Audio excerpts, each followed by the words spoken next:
சொல்லுங்க, இன்னைக்கு வந்திருக்கீங்க பிளெஸிங்ஸ்க்கு அண்ட் விஷஸ்க்கு. Please share it sir. நான் வந்து விக்கியோட ஃப்ரெண்ட், விக்கியோட ஃபேன். அண்ட் விக்கியை வந்து எனக்கு 2012 பிப்ரவரியிலேருந்து தெரியும். ஸோ 2012 பிப்ரவரி விருகம்பாக்கத்தில் என் ஆஃபீஸ்க்கு வந்த விக்கிக்கும் இன்றைக்கி 2026 இங்கே உட்காந்துருக்கக்கூடிய விக்னேஷ் சிவனுக்கும் இருக்கக்கூடிய அந்த உயரத்தை பார்த்து நான் ரொம்ப சந்தோஷப்படுறேன். ஏன்னா விக்கிக்கு வந்து எதுவுமே உடனே நடக்காது. ஆக்சுவலாக இந்த ஆடியோ லான்ச் வந்து நேற்று வச்சுருந்தாங்கன்னு நினைக்கிறேன். நேற்று மழை வந்துருச்சு, மாற்றினாங்க. ஸோ எல்லாத்துக்கும் சுலபமாக நடக்கிறது, விக்கிக்கு மட்டும் வந்து ஒரு பயங்கர கஷ்டப்பட்டு தான் விக்கி எதையுமே அச்சீவ் பண்ணக்கூடிய இடத்துக்கு வருவா அப்படி. ஏன்னா விக்கி யோசிக்கிற கதைகள் அப்படி. இப்போ உங்கள் எடிட்டர் சொல்லிட்டு இருந்தார், வேறு ஏதாவது ஒரு கதையை பண்ணினாலும் முடிச்சுட்டு போயிருக்கலாம். அது ஒரு ஃப்யூச்சர்னு வச்சு அதுக்கு ஒவ்வொரு ஷாட்டுக்கும் ஒவ்வொன்று பண்ணணும்னு வச்சு இந்த படத்துக்கு இவ்வளோ ஒவ்வொரு படத்துலையும் ஏதாவது ஒன்று எக்ஸ்பெரிமெண்ட் பண்ணுறது, தன்னால் இது வரைக்கும் செய்யாத ஒன்றை செய்கிறது, தமிழ் சினிமாவில் யாரும் முயற்சி செய்யாத ஒரு கதை பரப்பில் ஒரு கதையை யோசிக்கிறது, இதுதான் விக்னேஷ் சிவனுடைய அடையாளம். ஆக்சுவலாக எல்லா போராட்டத்துக்கும் காரணம் அதுதான். விக்னேஷ் சிவன் தான்ங்கிற ஒரு அடையாளம் வச்சுருக்காருல. ஏன்னா நான் விக்கிட்ட அடிக்கடி சொல்லுவேன், இந்த 3 Idiots மாதிரி, முன்னாபா MBBS மாதிரி, ராஜ்குமார் ஹிரானி மாதிரி படம் எடுக்கக்கூடிய ஒரே இயக்குனர் தமிழில் யாராவது ஒருத்தர் இருக்காருன்னா அது விக்னேஷ் சிவன் தான். ஏன்னா நானும் ரவுடி தான் கதையை நான் ஒரு 300 தடவை கேட்டிருப்பேன் படம் பண்ணுறதுக்கு முன்னாடி. 300 தடவை கேட்குறப்போ நான் சிரிச்சிருக்கேன். ஆக்சுவலாக ஒரு பக்கத்தில் உட்காந்துருக்கு அனிருத் வந்து நானும் ரவுடி தான் படத்தோட ஹீரோ. ஆனால் அவர் அப்போ ஏன் மிஸ் பண்ணான்னு தெரில, பண்ணல. நானும் ரவுடி தான் கதையை எனக்கு தெரிஞ்சு தமிழ் சினிமாவில் இருக்கக்கூடிய அன்னைக்கு இருந்த எல்லா ஹீரோட்டையும் விக்கி போய் சொல்லியிருப்பாரு நான் நினைக்கிறேன். ஸோ இந்த இடத்துல விஜய் சேதுபதி பற்றி சொல்லணும்னு நான் நினைக்கிறேன். விக்கி வந்து எல்லாத்தையும் கதை சொல்லிட்டாரு. ஒரு நாள் சொன்னார், சார் ப்ரொடியூசர் அமைஞ்சிச்சு, எல்லாம் அமைஞ்சிச்சு, ஆனால் ஹீரோ மட்டும் அமையலை அப்படின்னாரு. நான் சொன்னேன், நம்ம விஜய் சேதுபதிட்ட கேட்போம். விக்கி சொன்னார், இல்லை சார் அந்த கதைக்கு அவர் கொஞ்சம் ஒல்லியாக இதுவாக கொஞ்சம் பயப்படுற மாதிரி ஒருத்தர் ராணு ரவுடின்னு சொன்னால் தான் நல்லாயிருக்கும், விஎஸ் சொன்னால் எப்படி இருக்கும்னு. நான் சொன்னேன், அவர் வேணாங்கிறது அவர் சொல்லட்டுமே அப்படின்னு நான் தான் ஃபோன் பண்ணேன். அவர் திண்டுக்கல்ல இருந்தார். சார் நான் போடா போடி பார்த்ததுலேருந்து விக்கியோட படம் எடுத்து ரெடியாக இருக்கேன், விக்கி தான் வர மாட்டேங்கிறார் அப்படின்னாரு. ஸோ அப்படி தான் விக்னேஷ் சிவனுக்கு விஜய் சேதுபதி வந்தார். விஜய் சேதுபதி விக்கிக்கு மட்டும் இல்லை, பாலாஜி தரணிதரன், கார்த்திக் சுப்புராஜ், நலன் குமாரசாமின் பல யங் ரைட்டர்ஸ் டைரக்டர்ஸ்க்கு இன்றைக்கி தமிழ் சினிமாவில் ஒரு இடம் கொடுத்தது வந்து விஜய் சேதுபதி. அண்ட் விக்கிக்கு நானும் ரவுடி தான்லேருந்து எல்லாமே மாறிச்சு. அனிருத் வந்தார், தங்கமே பாட்டு வந்துச்சு, நயன் வந்தாங்க. ஆக்சுவலாக இந்த படத்தில் பேசக்கூடிய காதல் அன்றைக்கி விக்கிக்கு நடந்துச்சு. காதல் பயங்கர விசித்திரமானது, அழகானது, அதிசயமானது. எப்போ நடக்கும்னு யாருக்கும் தெரியாது. அது டக்குன்னு அடிக்கிற ஒரு மின்னல் மாதிரி வந்துட்டு போயிடும். அந்த மின்னல் வெளிச்சத்தில் டக்குன்னு பார்த்து கையை பிடிச்சோன்னா சேர்ந்துருவோம், இல்லைன்னா சேர மாட்டோம். அப்படி மின்னல் வெளிச்சம் அடித்தப்போ விக்கியும் நயனும் 2 பேர்த்த பார்த்தாங்க, கையை பிடிச்சாங்க, காதல் நடந்துருச்சு. ஸோ நானும் ரவுடி தானும் இந்த படம் கிட்டத்தட்ட ஒன்று தான் நான் சொல்லுவேன். எவ்வளோ ஃப்யூச்சர் போனாலும், எவ்வளோ ஏஐ வந்தாலும், எவ்வளோ ஆப் வந்தாலும், காதல்ங்கிறது ஒரு அழிக்க முடியாத, புரிந்து கொள்ள முடியாத, அறிந்து கொள்ள முடியாத, கட்புலனாகாத அழகான ஒன்று. இன்னும் சொல்லப்போனால் பொய்களால் நிறைந்த ஒன்று தான் காதல். தொல்காப்பியர் சொல்லுவார், காதலில் முக்கியமே பொய் பாராட்டல்னு சொல்லி. நேற்று நைட் ஃபுல்லாக ஒன்றை தான் நினச்சிட்டு இருந்தேன். உனக்கு குட் நைட் அனுப்பாமல் நான் தூங்கவே மாட்டேன், எந்திரிச்சு உனக்கு தான் குட் மார்னிங் சொல்கிறேன், இப்படின்னு பல குட்டி குட்டி பொய்களால் நிறைந்த ஒன்று தான் காதல். அந்த குட்டி குட்டி பொய்களை நிஜம் நம்புறது தான் காதல். ஆனால் விக்கி சொல்கிறாரு, இவர் வச்சுருக்க ஆப்பில் வந்து யார் பொய் சொன்னாலும் தெரிஞ்சிடும் அப்படிங்கிறார். காதலன் காதலிடம் பொய் சொன்னாலும் சரி, காதலி காதலிடம் பொய் சொன்னாலும் அந்த ஆப் காட்டி கொடுத்துருவோம் அப்படின்னு சொல்கிறாரு. அப்படி காட்டி கொடுத்தா காதல் என்ன ஆகும்? என்ன ஆகும் சார்? அதுக்கப்புறம் காதல் இருக்குமா அப்படின்னு கேட்டால் கண்டிப்பாக இருக்கும்னு தான் சொல்கிறார் தொல்காப்பியர். அதுக்கும் தொல்காப்பியர் என்ன சொல்கிறாருன்னா, வேட்கை ஒருதலை உள்ளுதல் மெலிதல் ஆக்கம் செப்பல் நாணுவரை அறுத்தல் நோக்குவை எல்லாம் அவையே போரல் மறத்தல் மயக்கம் சாக்காடு என்ற சிறப்புடை மரபினவை கலவென மொழிப.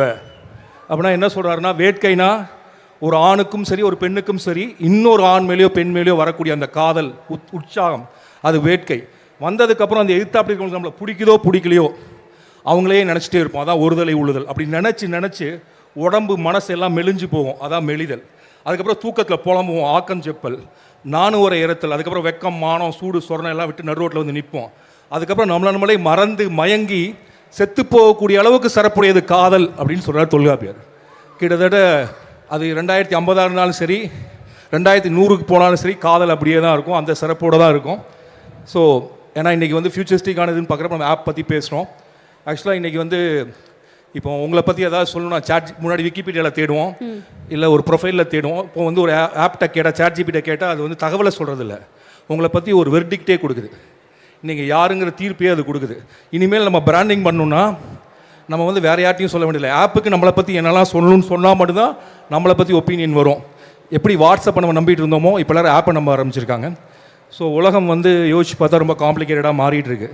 இவ்வளோ காம்ப்ளிகேஷன்லையும் இவ்வளோ நவீனத்திலையும் மாறாத ஒன்று காதல். அந்த காதல் எப்போதும் உலகத்தை முன்னேற்றத்தை நோக்கியே கொண்டு போவோம். அப்படிங்கிறது தான் எல்ஐகே அப்படின்னு நான் நம்புகிறேன். ஏன்னா எனக்கு இந்த கதையும் தெரியும். இந்த படத்தோட வில்லனை வந்து நான் வந்து ஹோமோசெப்பியன்ஸ் எழுதின ஆத்தரும் இந்த படத்தோட வில்லன் எஸ்ஜே சூர்யா சாரும் ஒன்றுன்னு நான் நினைக்கிறேன். அண்ட் விக்கி இந்த மாதிரி கதைகளை யோசிக்கக்கூடிய தைரியம் உற்சாகமெல்லாம் உள்ள ஒரு பாய் விக்கி. ஏன்னா நான் விக்கி வந்து அந்த சுருள் முடி, அந்த சேட்டை கண்ணு, இப்போ கொஞ்சம் குண்டாயிட்டார். அப்போ இன்னுமே நிஜமாகவே பாயாக இருந்தார் அவர். நான் எப்போதுமே விக்கி மிக்கி லக்கி பாய் அப்படின்னு சொல்லுவேன். ஏன்னா அவர் என் ஆஃபீஸ்க்கு வந்தாலே எனக்கு ஒரு பயங்கர சந்தோஷமும் அதிர்ஷ்டமும் சேர்ந்து வந்துடும். So for me is always a Vicky Micky lucky boy. And அவர் இன்னும் எவ்வளோ லக்கினா, இந்த ஈவெண்ட்டுக்கு அவர் என்னை இன்வைட் பண்ணல. நயன் தான் வந்து 3 நாளைக்கு முன்னாடி சொன்னாங்க, அப்புறம் 3 நாளைக்கு முன்னாடி சாயங்காலம் சொன்னாங்க, அப்புறம் நேற்று சாயங்காலம் சொன்னாங்க, இன்னைக்கு காலையில் சொன்னாங்க, அப்புறம் இன்னைக்கு சாயங்காலம் சொன்னாங்க வந்துட்டீங்களான்னு கேட்குற வரைக்கும். ஸோ அப்படிப்பட்ட ஒரு மனைவி கிடைக்கக்கூடிய அளவிற்கு அதிர்ஷ்டமான ஒருவர் தான் Vicky. So my dear Vicky Micky lucky boy. அப்புறம் வந்து அவங்க அம்மாவால் வளர்க்கப்பட்ட ஒரு பையன். அதுவும் வந்து அவங்க ஆக்சுவலாக நானூறு ஓடிதானில் வரக்கூடிய அம்மாவும் அவங்க அம்மாவும் ஒரே அம்மா தான். விக்கி எப்படி அவங்க அம்மாவை எப்படி கூப்பிடுங்க விக்கி உங்கள் அம்மாவை? மீனு கரெக்டா? மீ அப்படின்னு தான் விஎஸும் அந்த படத்தில் கூப்பிடுவார். அண்ட் விக்கிக்கு இருக்கக்கூடிய ஹியூமர் மாதிரி 100 மடங்கு ஹியூமர் உள்ளது தான் அவங்க அம்மா. அண்ட் அவங்க எப்போ இன்னும் விக்கியும் சரி அவங்க அம்மாவும் சரி எப்போ திட்டுறாங்க எப்போ பாராட்டுறாங்க நமக்கு தெரியவே தெரியாது. அவ்வளோ அழகாக இருக்கும் அவங்க திட்டுறதும் சரி இதுவும் சரி. And Anirudh sir and from நானும் ரவுடிதான்லேருந்து ஆக்சுவலாக விக்கியோடைய பர்சனல் காதலுக்குள்ளேயும் அவரோட பாடல் இருக்குது. விக்கியினுடைய முன்னேற்றத்திலையும் விக்கியினுடைய பயணத்திலையும் அவர் உடன் நிற்கிறதுங்கிறது ரொம்ப முக்கியமான விஷயம் நான் நினைக்கிறேன். ஏன்னா Vicky is the rarest writer and director. ஏன்னா அவன் எழுதுகிற மாதிரியான அந்த காட்சியை அந்த நோக்கத்தில் அந்த லேட்டரல் திங்கிங்கில் எனக்கு தெரிஞ்சு தமிழில் யாரும் அப்ரோச் பண்ணுறதில்ல. பியூராக ஹிலேரியஸ் படம் பண்ணக்கூடிய எல்லா குவாலிட்டிஸும் கேலிபரும் உள்ள எனக்கு தெரிஞ்ச ஒரு film maker Vicky. Anirudh sir thanks for supporting Vicky. And Pradeep sir and அந்த காலத்தில் பாரதிராஜாட்டிருந்து பாக்கியராஜ் வந்தார், பாக்கியராஜ்லேருந்து பார்த்திபன், பாண்டியராஜ், இப்படி டைரக்டர்ஸ் ரைட்டர் ஆகலாம் அப்படிங்கிற அந்த வேவை திரும்ப தமிழ்நாட்டில் லவ் டுடேலேருந்து கிரியேட் பண்ணவர் வந்து பிரதீப். ஆக்சுவலாக அவர் ஸ்டார்ட் பண்ணதுலேருந்து தான் இன்றைக்கி வந்து நம்ம வித் லவ் டைரக்டர். அண்ட் அவர் தான் டைரக்டர் கம் ஹீரோ இல்லையா? வித் லவ்ல இல்லை, அவர் அசிஸ்டன்ட் டைரக்டர். பட் முதல் படம் அவர் டைரக்ட் பண்ணி குட்டியாக நடித்தார். நம்ம இப்போ கென் அவரே நடிக்கிற படத்துக்கு அவரே டைரக்ட் பண்ணிக்கிறாரு. ஸோ இன்றைக்கி டைரக்டரும் ஹீரோவும் ஒரே ஆள் தான். ஒரு ரைட்டர் ஹீரோ ஆக முடியும். அண்ட் தமிழ் சினிமாவில் ஒரு ஹீரோ ஆவதற்கு உருவமோ உயரமோ எடையோ அழகோ அவசியம் இல்லை அப்படிங்கிறத மீண்டும் நிரூபித்தவர் வந்து நம்முடைய பிரதீப். அண்ட் அதுதான் தமிழ் சினிமாவுடைய பலம் நான் நினைக்கிறேன். எப்போதுமே ஏதோ ஊர்லேருந்து கிளம்பி வருவக்கூடிய மிகப்பெரிய நம்பிக்கையும் கனவுலும் உடைய எல்லாத்துக்கும் ஒரே மாதிரியான கதவை திறந்து வச்சிருக்கிறது தான் தமிழ் சினிமா. அது 2050 ஆனாலும் சரி 2100 ஆனாலும் சரி அப்படி இருக்குன்னு நான் நம்புகிறேன். அண்ட் ரவிவர்மன் இருக்காரான்னு தெரில, என்னுடைய ஃபேவரட் கேமராமேன், அவருக்கும் என்னுடைய வாழ்த்துக்கள். அண்ட் இந்த படத்தோட எடிட்டர் அவர் இப்போ தான் நான் பார்க்குறேன், எனக்கு ரொம்ப பிடிச்சது உங்களுடைய எடிட்டிங் ஸ்டைல். அது பல தடவை நான் சொல்லிட்டேன். And nice to see you sir. And என்டிகேன்னு ஒரு எல்ஐகேவுக்கு என்னுடைய மனமார்ந்த வாழ்த்துக்கள். அண்ட் இதை ஒரு பெரிய திரையில் மக்களோடு மக்களாக சிரித்து மகிழ்ந்து பார்ப்பதற்கு நானும் காத்திருக்கிறேன். நன்றி, வணக்கம். Thank you sir.